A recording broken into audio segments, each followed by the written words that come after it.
It's your Locked On Flyers podcast for Thursday, November 24th. Your daily dose of Flyers news, analysis, and high quality content that wishes we could have a happier Thanksgiving after a Flyers win. It's just not possible.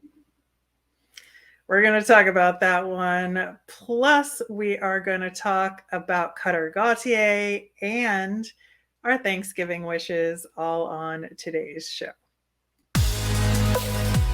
You're Locked On Flyers, your daily podcast on the Philadelphia Flyers. Part of the Locked On Podcast Network, your team every day.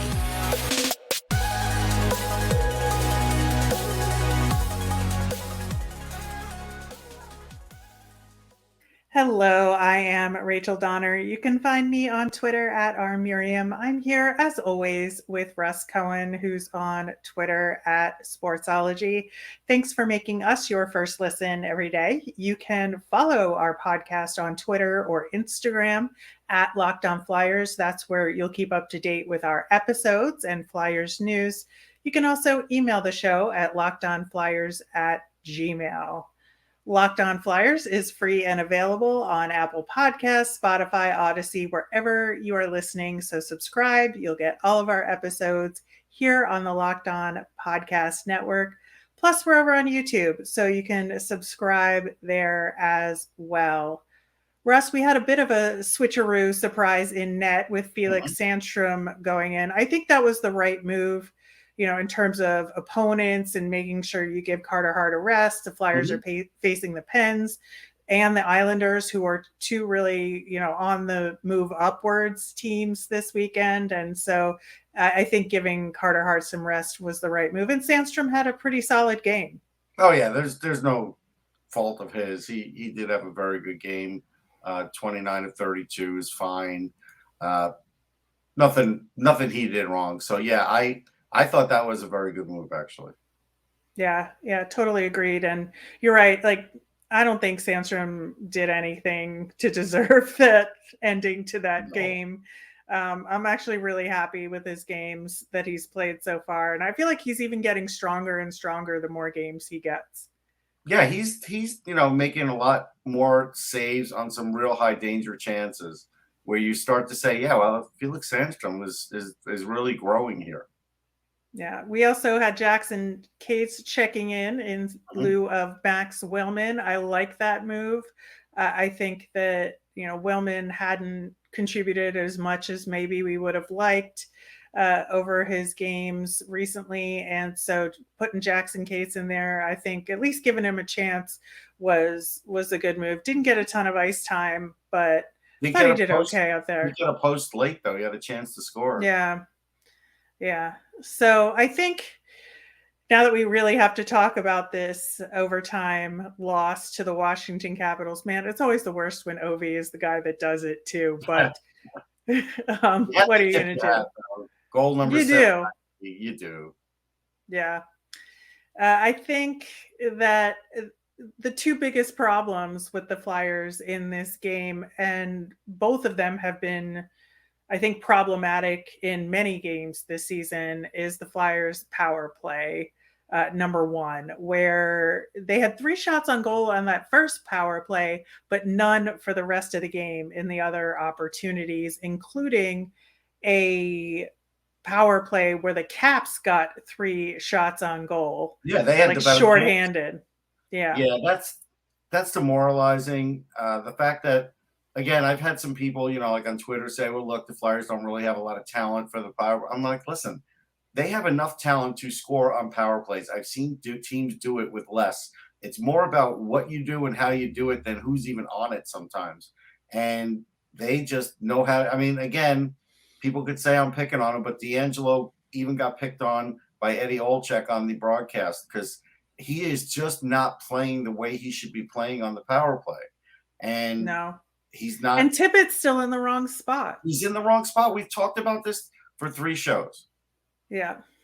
I just need them to move him. I don't understand how that power play unit is working and how they're being coached. I would like to know exactly how they're being coached as to why they're doing what they're doing. I think that would provide a large degree of clarity here. Yeah, and the penalty kill, just they need to go back to square one. It's just brutal. Yeah, I mean, again, it could have been worse with the PK, but at the same time, it didn't look good. It didn't look good. They got some results, but it didn't look good. We talked about it before the show started. We said if they give them 3 or 4 power plays, the Caps are going to score on 1 or 2 of them, and they did. Yeah. And so, like, that's predictable. Now, again, maybe the percentages aren't as bad as what we're saying, but it just doesn't look good. It doesn't look confident. And again, a lot of times teams' best penalty killers aren't superstar players. So you don't have to have superstar players for all these things. And look, at the end of the day, the Caps were a team that were not playing well. Would they lose 4 straight before this game? And, and the Flyers had leads. And again, they don't know how to play with a lead. They just can't. And that's the same as last year. Yeah, we did say specifically that the Flyers should score 3 goals to win this game, and they scored 2 and they lost 3-2. So yeah, we talked about the race to 3. I mean, you're playing the Capitals. No matter how bad they're playing, that certain guys are going to end up doing well. And so, you had to focus on getting that third. Jackson Cates got really close. It was a nice play. He took off the wall and just hit the post. But again, there's more things going on with this team. And you can see there's frustration from the coach. Even if the coach doesn't say he's frustrated at the end of the game, he was frustrated in that game. Trust me. Yeah, he was. I think the other frustrating part of it is the 3-on-3 overtime. I think we've seen time and time again, the Flyers just cannot get it together. This time they got stuck out there too long and were playing tired. And, they just did not even get possession. I mean, we've seen both kinds of problems, right? In this game, they couldn't get possession because they were too tired. In previous games, they had possession and did nothing with it. And so I feel like there's just an all-around need to revamp whatever it is they're doing. You've got to put your best skaters out there because you're on the long change and they have the short change. So that these guys are going to be out there longer. Like that's going to happen. Yeah. I think one of the ways we also could tell that Torts was frustrated is not challenging that tying goal at the end because he had no confidence that his team could kill off a penalty. And that's my guess as to why he didn't challenge. No, I agree with you. Because he didn't look at it long enough. They didn't even look at it long enough. He basically, for lack of a better term, since there's football tomorrow, he punted. He was just like, you know what? No. Yeah, I think, more of a minor issue, and I say minor relative to those 2 main issues that we've talked about. That second period was also a mess in that they were outshot 14-5. Yeah. It was really ugly, and they came out of it clean on the score sheet, but it was very problematic that they couldn't maintain clear-cut possession. And I think they ran into, again, one of the repeated problems that they've had this season where they do the right thing in terms of the stick work to try and dispossess the puck from the other team, but then they can't get to the puck again. They don't have the puck support to get clear possession of the puck. And then you saw the Caps would get it right back time and time again, that they just couldn't have each other's back in terms of that puck possession. Yeah, there are some guys that, they're not giving up on plays, but they're just not doing everything 100%, especially at the end of games. And I do think it's costing them. And that's something where I think the coach does need to sort of get with these guys and know which guys to put out there. Like 2 games ago, you had Zach McEwen out there late. And of course his stick broke. That's not his fault. But why was he out there anyhow? Like, it's just, you have to really decide. And we're at the point in the season now, no matter the injuries, you should know who should be out there late to try and hold the lead for you. Like, you should actually know that already. That shouldn't be still be guesswork out here. And it seems like it's still guesswork. And that's, that's a little bit scary for me. Yeah, I think so too. One last thing. It's very good to see Morgan Frost get on the board. Yes. I thought he actually played pretty decently considering how much ice time he got relative to what his usual minutes are. So I was very pleased with that. And we will end on that good note. Coming up next, we're going to talk about maybe the future of the Flyers and Cutter Gauthier. Today's episode is brought to you by BetOnline. BetOnline.net's your number one source for sports betting info, stats, news, and analysis. Get the latest odds and trends for every professional and amateur league out there, from football to basketball to soccer, esports, and of course the NHL. We've got it all at BetOnline.net. And if you love sports podcasts like ours, you could find those on BetOnline as well. Always the fastest and easiest way to get your betting fix. Head to the website today or use your mobile device to learn more. BetOnline, where the game starts. Check out Locked On Sports today. From the games that matter the most to the biggest stories in sports, go beyond the scoreboard and behind the scenes with local experts and insights only Locked On can provide. Locked On Sports today, available on this app, YouTube, wherever you get your podcasts. Russ, we said we were going to check in on Cutter Gauthier, our first round draft pick from this past draft, and we are doing that today. As we remember, he was born in Sweden, but plays for the United States internationally. And he's a pretty big guy, 6'3", and he was a member of the U.S. national team development program, had a really successful career there for the U18 team. This past year, he had 34 goals and 31 assists for 65 points in 54 games. And he has been a wing and a center, but right now he is a freshman at Boston College and mostly been playing center, and thought it'd be a good time to check in and see how he's doing. And so far it was a little shaky right at the outset, but he's settled in nicely and is playing really well right now. Yeah, I think right now he's hit a good spot. I'm trying to calculate his face-off percentage because college hockey just doesn't do that for us. 40.3. So he's still got some work to do there. But again, it's a new league for him. He, he's got 9 points. That's pretty good. He had 1 3-point game against Northeastern. I like the speed. Obviously, that was always good. His shot was always going to be good. He's going to have to start blocking more shots, though. He only has 1 block shot. Like, for all those people that are like, hey, at the end of the year, he talked about coming over to the Flyers and he's going to be a Flyer. He's going to have to do some things he's not currently doing if that's still going to hold true and John Tortorella wants him. But I'm not really worried about that this moment. At this moment, he's doing really well. He is getting better at that position at this level. I think, based on what I'm seeing in the early going here, I would prefer he stay another year and play center at Boston College and really get better at center. That's, to me, is better than playing at the end of the year and having Tortorella throw him in and maybe he plays center, maybe he plays wing. I would rather him really become, a dominant player in college hockey, because right now he's not a dominant player. We always talk about like Adam Fantilli. If you want to watch him and who's younger, that's a dominant player. Cutter Gauthier is not there yet. Right. Now he can show that he has controlled a game at a time, but you have to do that consistently across the board. And I think you're spot on in terms of him learning the center position a little better. You mentioned face-offs. That's definitely something he needs to work on.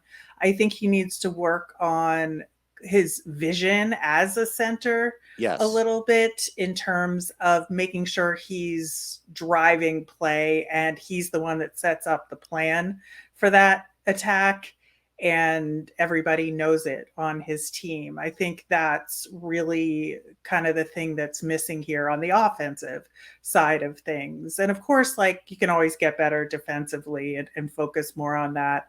I do think the offensive side of his game is going pretty well so far. He's got 29 shots on goal total And of those 9 points that you mentioned, 6 of them are goals. So Mm-hmm. he is taking those shots and Mm-hmm. has confidence on that side of things. And I think that's the good side of it. And that's what he should be good at now without question. And he did get bumped over to wing for one game, but then quickly came back because they realized that wasn't really the best thing for him.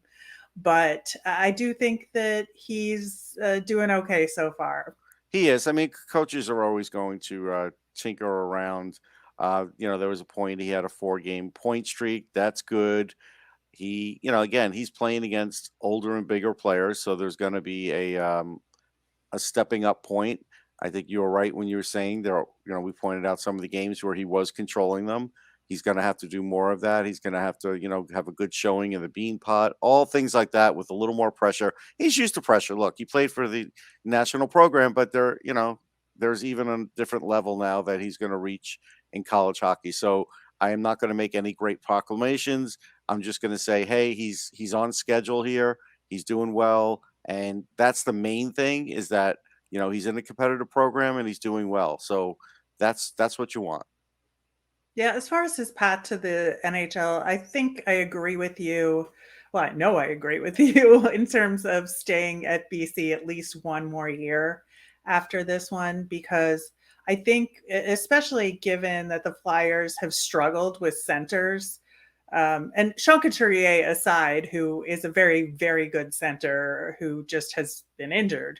But in terms of developing centers that stick there, it's been a bit of a struggle. And so I would rather him spend that time at Boston College getting more of a handle on everything that a center has to do, like you said. So I would say 2, maybe even 3 years, if it makes sense for him from a BC, revenge year or whatever it Right. is that whatever he wants to accomplish at BC.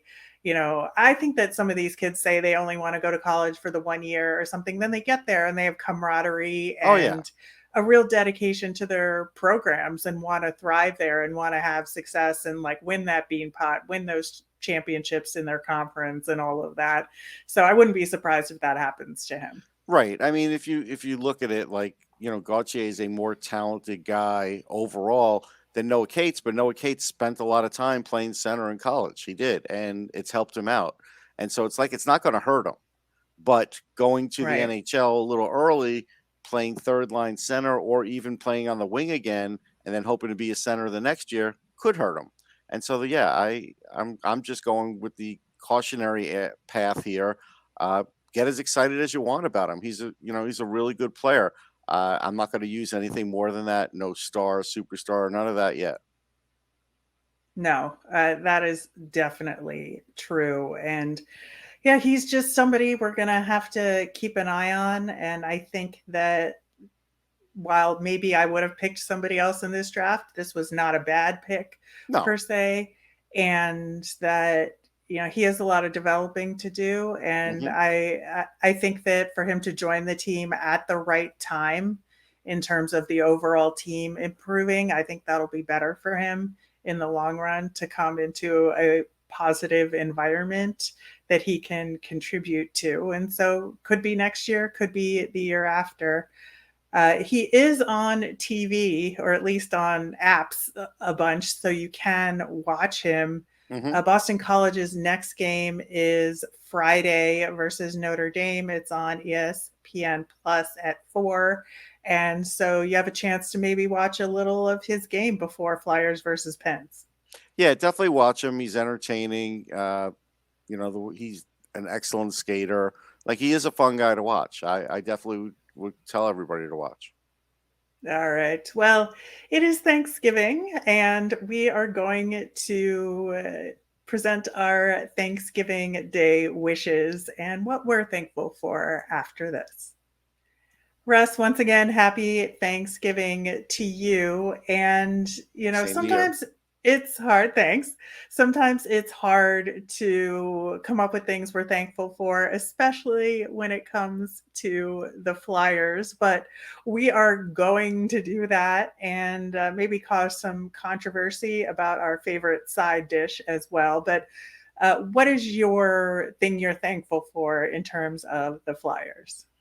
What I'm thankful for is I I'm impressed with the fan base. I thought maybe the Calgary game was going to be, uh, not that well attended, especially so close to Thanksgiving. And I would say they were probably at 65% capacity, something like that, maybe 60%, a lot more than I thought.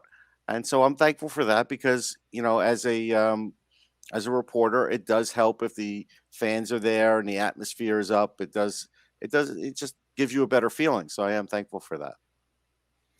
I am as well. I do think that there's a genuine care in the Flyers fan base that all we want is for this team to be good. And our frustration is because we feel like that maybe there isn't the attention to detail that needs to be there in order to make this team good. And we just want good things for the boys in orange and black. I think for me, I'm grateful for everybody else in the Flyers organization, let's say, other than the GM management side of things. I Hmm. think, from the ticket sales to the marketing, social media, event staff, everybody else in the organization, you can say, is doing a bang up job. All of them are doing the best they can with a team that is struggling. And I think, especially on the social media marketing side, it's a tough, task It's a little bit of when a slog right now. it is, and the sales staff trying to sell tickets. I just think, they're doing such great work and we should all thank them for the work that they're doing, and I appreciate them. Yeah, listen, I mean, from the time I walk in the door, the people who are, checking your phone and checking your bag, they're really nice. And you go in, and the elevator people are nice. And I go up, and people in the press box who work there have, certain things that they say to me that I say back to them pretty much every time. And, the guy who sits near the press box, he either gives you a high five or we say hello and we talk. The person who's, working at the popcorn station, always have a chat with. It all makes for a better atmosphere. It does. I mean, I can tell you Yes. it's a lot better atmosphere now, even though they're slipping a little as a team, than what was it, '06 when they were in last place. Everybody was depressed there. The ticket rippers, everybody. Like it was all bad. It's not like that right now. So I give everybody credit for that. Yeah. As for hockey in general, I am grateful for the growth of women's hockey. I think there's so much happening right now. They just set a record for attendance at like a non Olympic or world championship game for women's hockey in Seattle for one of the rivalry series games between the USA and Canada, which the USA won. Yeah, it was over And 14,000. That's good. yeah, it was phenomenal. The PHF season is underway, and the PWHPA Dream Gap Tour is going. I'm going to see them this weekend in Pittsburgh, and the future is very, very bright for women's hockey. But there's a lot of good stuff going on right now, so I am grateful for that. No, I'm grateful for it too. I mean, I've always kept like half an eye on those leagues as much time as I could, spend. And I've interviewed Hillary Knight at least 2 or 3 times, and always a delight. And she got her 87th point, the most in IIHF history. I was watching. That wasn't lost on me. She's a pretty amazing athlete for any hockey player, for any type, male or female. So, I hope that they do get more attendance like that everywhere. It's very deserving. And even I could even tell you I've tried 3 times to pitch a book for women's hockey, and each time, and it's been years apart for each time it gets thrown back at me like, hey, I don't think there's enough support or whatever. So Right. someday it's going to work out, but I'm hoping that it happens soon because it's everybody's deserving of it. Absolutely. All right. As for just life in general, what are you thankful for at this Thanksgiving? For life in general, well, I have both my parents here. I mean, at my age, I'm a 59-year-old, going to be 59, actually going to be 60 this year, 59 now. And so my parents are much older, and they're both still around, and I could still have conversations with them. And that's, to me, that's an amazing thing. I don't think I ever thought that would be possible.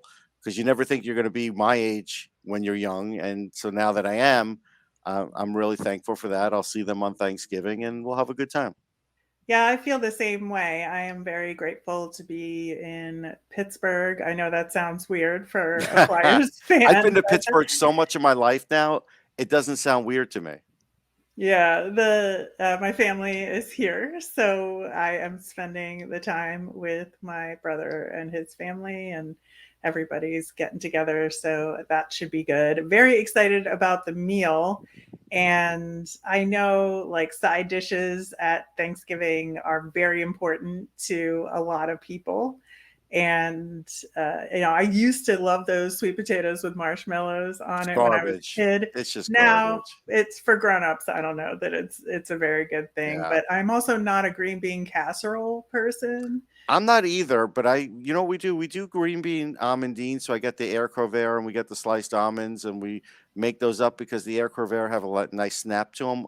That I'm Right. into. I'm not into the green bean casserole either.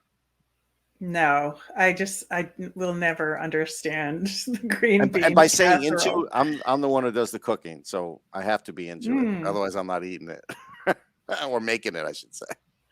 Yeah, I'm a big fan of mac and cheese as a side I do dish. like that. We've never done that as a family, but I like it. I've been elsewhere, like you get invited to someone's house at Thanksgiving. I like it. I think that's a great side dish, and like it stands on its own. Like if you don't like the turkey because you think like the host dried it out, you can go heavy on the mac and cheese and be fine. Exactly. Also, my nephew is a very good baker, and he's Oh, made some focaccia bread oh, that I that's am nice. very excited to dig into as part of Thanksgiving.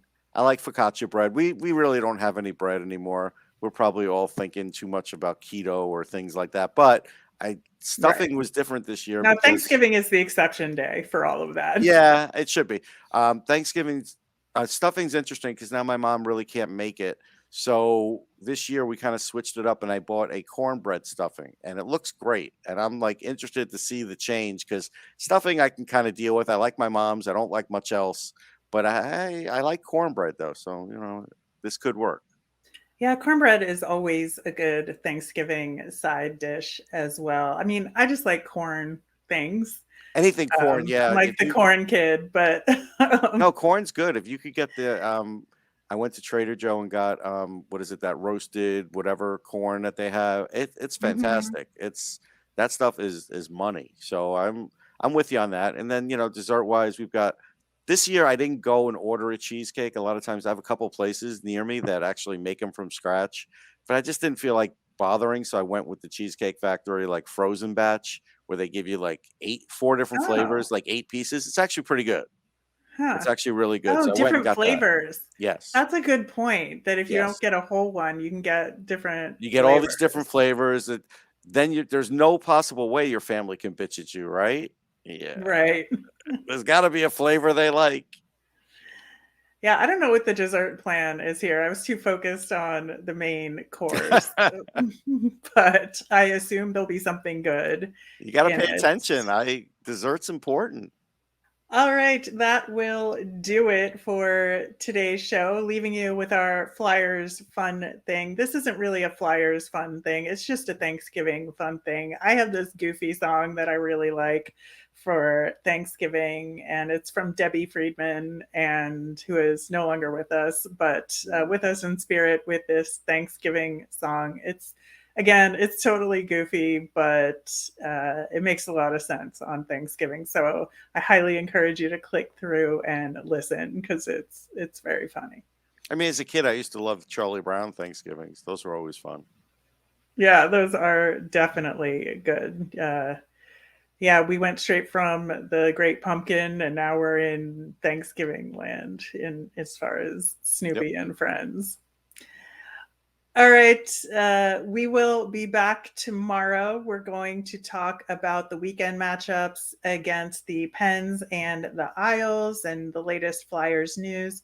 As a reminder, we always want to hear from you. You can send in your mailbag questions via Twitter at Locked On Flyers, or you can email us at lockedonflyers@gmail. Plus, we're over on Instagram and YouTube. You can comment there as well.